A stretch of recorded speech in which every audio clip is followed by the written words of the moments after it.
ఓం శ్రీ మాత్రే నమః. ఆత్మబంధువులందరికీ నమస్కారం. లలిత సహస్రనామంలోని అర్థం తెలుసుకుందాం.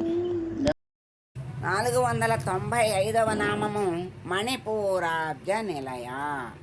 ఓం మణిపూరాబ్జ నిలయాయై నమః. మణిపూరకం అనేటువంటి చక్రమందు అమ్మ నివసించి ఉంటుంది. అంటే మణిపూరకం అనేటువంటి చక్రం అంటే పద్మము. ఆ పద్మమునందు నివాసముగా ఉన్న తల్లి. నాభి ప్రదేశంలో 10 దళాలు గల పద్మం ఉంది. దానికే మణిపూరకమని పేరు ఆ చక్రానికి. దాని యందు రాకిని అను యోగిని ఉంటుంది. అమ్మ వదనత్రయ సంయుత. ఇక్కడ మణిపూరాబ్జ నిలయ, మణిపూరకమను చక్రమందు, అదే పద్మము. చక్రమునే ఇక్కడ పద్మముగా చెప్పారు. ఆ 10 దళములు కలిగినటువంటి ఆ పద్మమునందు నిలయము చేసుకొని ఉండేటువంటి తల్లి.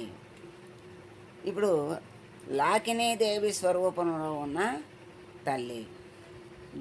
ఇందాక దాకినీ స్వరూపము, రాకినీ స్వరూపము అన్నీ వస్తున్నాయి. ఇవన్నీ కూడా ఎందుకు ఇట్లా పేర్లు ఉన్నాయి అంటే ఇప్పుడు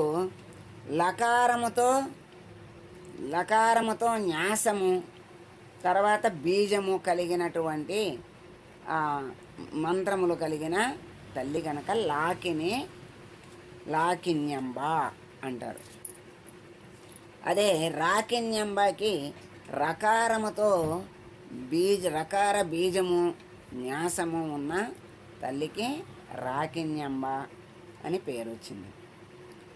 అట్లా ఈ డకారంతో కూడినటువంటి బీజము న్యాసము ఉన్న తల్లి డాకిని అని ఉంది. నాభి చక్రంలో మణిపూరకమందు ఉండి గర్భస్థ శిశువుకు 3వ మాస స్థితికి రక్షణ ఇచ్చేటువంటి తల్లి. సర్వమంగళ మాంగళ్యే శివే సర్వార్థసాధికే శరణ్యే త్రయంబకే దేవి నారాయణి నమోస్తుతే. ఓం